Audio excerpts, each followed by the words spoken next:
Fra manuskript til bog ved Aalborg Universitetsforlag. Har du nogensinde tænkt over, hvordan de bøger, du bruger i forbindelse med dit studie, bliver produceret?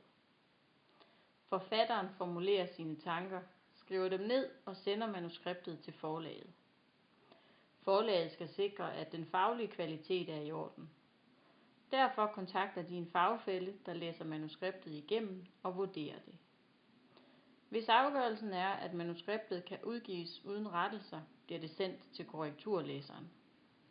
Denne sikrer, at den endelige tekst er uden grammatiske eller sproglige fejl.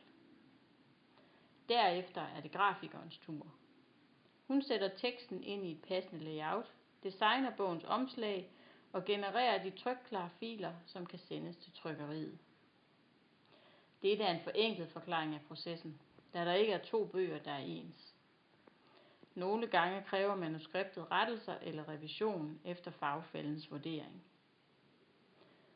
For bøger, der indeholder billedillustrationer, er det nødvendigt at skaffe tilladelse til at bruge dem fra billedernes ophavsretsholdere.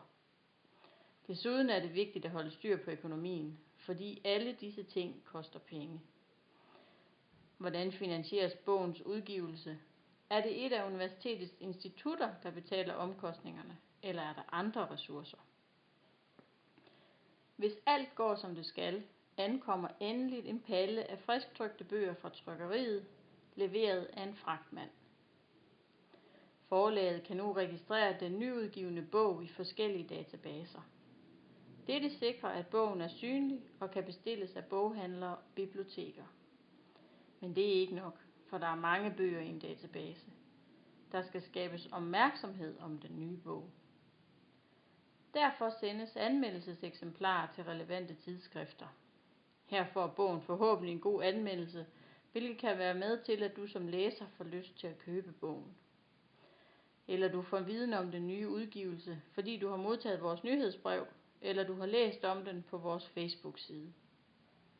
Bogen er måske blevet anbefalet af din underviser. Den står på pensumlisten, eller du finder den på biblioteket ved at søge efter relevant faglitteratur.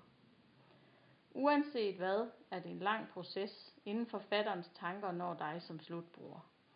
Og det koster penge. Nogen siger, at nu hvor bøgerne overgås af digitale udgivelser, bliver der ikke længere brug for et forlag.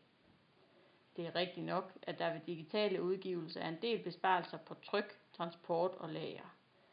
Men et forlag er ikke et trykkeri.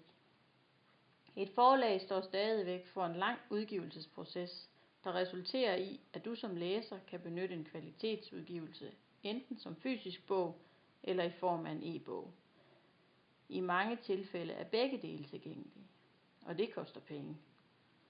Når du køber en bog eller låner den på biblioteket, er du med til at sikre, at vi fortsat kan udgive bøger i fremtiden. Bøger, du har brug for. Aalborg Universitetsforlag.